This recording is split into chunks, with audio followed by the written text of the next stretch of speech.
गुजरात के मुख्यमंत्री नरेंद्र मोदी कुछ भी करते हैं तो विवाद होता है। उन्होंने उपवास किया सद्भावना के लिए, लेकिन इसे भी कई तरीके से, कई नजरों से देखा जा रहा है। कोई इसे राजनीतिक चश्मे से देख रहा है तो कोई इसे प्रधानमंत्री के रास्ते का एक पुल बनता हुआ देख रहा है। बात करने के लिए खुद मौजूद है हमारे साथ नरेंद्र मोदी। मोदी साहब, आपने जो कल खत लिखा, ओपन लेटर, उसमें आपने लिखा कि मेरे मन में सद्भावना आए और मैं चाहूंगा कि जो लोग मेरे बारे में कुछ भी कहते रहे या सोचते रहे या गुजरात को बदनाम करते रहे, उनके बारे में तमाम बुरी भावनाएं ना आए।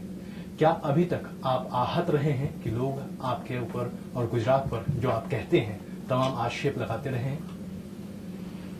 मैं पहले भी कभी आहत नहीं था, आज भी आहत नहीं हूं। लेकिन आहत के सिवाय भी तो एक स्टेज होता है जो इन सब के बावजूद भी अपनापन कैसे पनपे।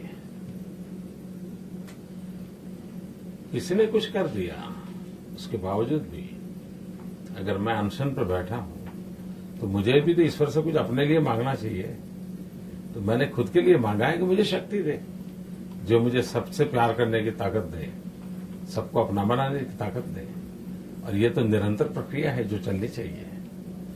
लेकिन ये जो बार बार बातें उठती हैं, आप जब भी कुछ करना चाहते हैं लोग उसे एक अलग नजरिए से देखते हैं। अभी जब आप उपवास पर बैठे तो लोगों ने कहा कि लाल कृष्ण आडवाणी की रथ यात्रा के मुकाबले कहीं ना कहीं आप इसे एक नया स्टंट के तौर पर इस्तेमाल कर रहे हैं। क्या वाकई में ऐसा होता है? आपकी सोच ऐसी होती है? देखिए, मीडिया को गर्मागर्म समाचारों की जरूरत होती है। अगर वो लॉजिक जिन्होंने भी शुरू किया, क्योंकि मैंने देखा कि आपके खुद का भी यही लॉजिक था परसों या 2-3 दिन पहले,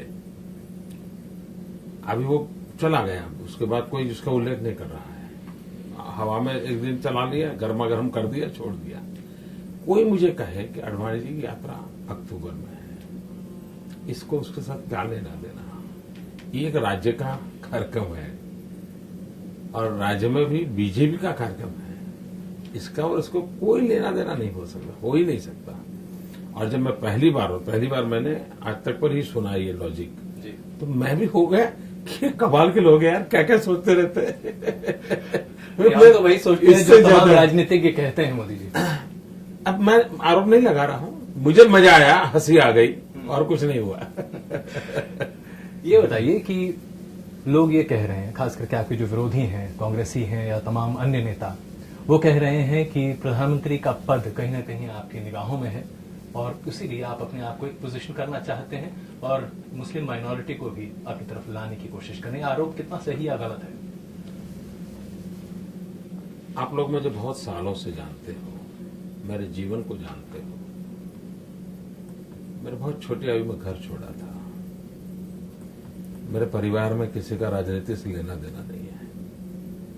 मेरे पिताजी कभी गांव का पंचायत का चुनाव भी लड़े नहीं है। मैं भी कभी स्कूल के अंदर या कॉलेज में मॉनिटर का चुनाव नहीं लड़ा हूं। मेरी जिंदगी अलग है। एक विशिष्ट परिस्थिति में मुझे जिनमें गुजरात की जनता ने काम दिया है, मैं उसको कर रहा हूं। लेकिन आज जहां हूं वहां भी मैंने कभी सोचा नहीं था कि हम यहां होंगे। तो इस प्रकार का सोचना वगैरह मेरी फितरत में नहीं है। दूसरा, अगर मैं फिलॉसफी के आधार पर कहूं तो मेरी जिंदगी की फिलॉसफी है, और जो मैं नौजवानों के साथ बात करता हूं तो बहुत उसको जम करके बांटता हूं और मैं आग्रह करता हूं। मैं लोगों को कहता हूं, कभी भी कुछ भी बनने के सपने मत देखो। अगर सपने देखने हैं तो कुछ करने के देखो। और इसलिए मेरे जीवन में कभी भी बनने का सपना कभी भी नहीं था, आज भी नहीं है। और ये मेरी लाइफ का फिलोसॉफिकल कन्विक्शन होने के कारण भविष्य में भी संभव नहीं है। हाँ, कुछ करने के सपने बहुत हैं। मैं इस देश के लिए, इस देश की जनता के लिए, एक गांव में बैठा हूं तो भी मैं देश के लिए काम करता हूं। एक पंचायत में बैठा हूं तो भी देश के लिए काम करता हूं। एक राज्य के लिए काम करता हूं तो मेरे लिए मैं देश के लिए काम करता हूं। क्योंकि मेरा मंत्र है भारत के विकास के लिए गुजरात का विकास। और इसलिए लेना, पाना, बनना, ये नरेंद्र मोदी की जहन में नहीं है। जो मुझे जानते हैं वो कभी ये सवाल ही नहीं उठा सकते मेरे लिए। व्यक्तिगत तौर पर अगर आप अलग इससे रखें, पार्टी के तौर पर अगर पार्टी कल को आपको ये जिम्मेदारी सौंपना चाहे तो आपको कैसे कोई गुरेज होगा? आप जानते हैं ये सारे सवाल बहुत लोडेड होते हैं। कोई हाँ कहे तो भी विवाद खड़ा किया जा सकता है, ना कहे तो भी विवाद खड़ा किया जा सकता है, और मीडिया का ये रटा रटा सवाल रहता है। नहीं, ये रटा रटा नहीं है।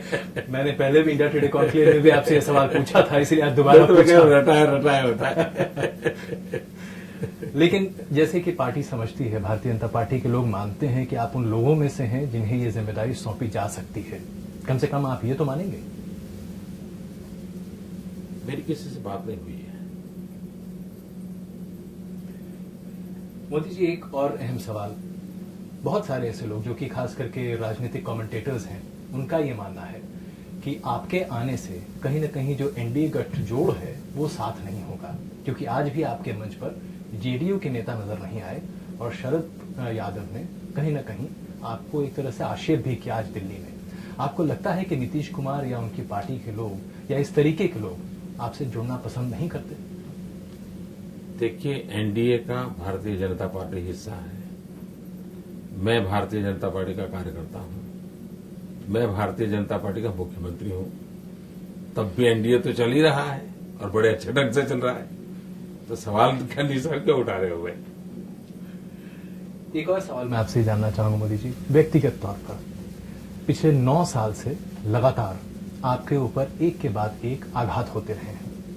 रात में जब आप अपने बिस्तर में सोते हैं, कई बार आपको लगता होगा कि क्या वाकई में ये सारे आरोप मेरे ऊपर सिर्फ इसलिए लग रहे हैं कि मैं नरेंद्र मोदी हूं, या इसलिए क्योंकि मैं बहुत अच्छा काम करता हूं?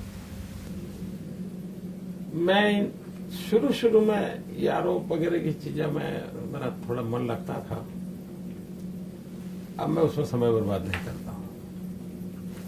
अब मैं पॉजिटिव सोचना, ज्यादा अच्छा करना, अगर 10 घंटे काम करता हूं तो 16 घंटे कैसे करूं, 16 घंटे करता हूं तो 18 घंटे कैसे करूं, इसी में मन लगा रहता है।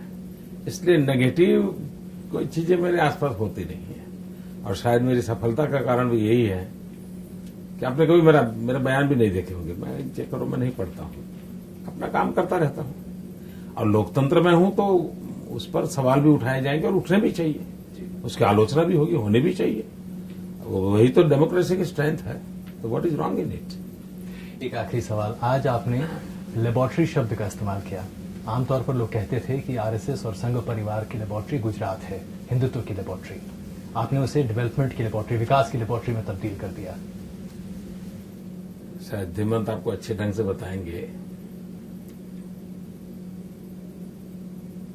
आपने शायद ये मेरा जादू पकड़ लिया कि नहीं, मुझे मालूम नहीं है। जो शब्द मुझे गाली के रूप में दिए जाते हैं, समय रहते उसी को मैं एसेट में कन्वर्ट कर देता हूं।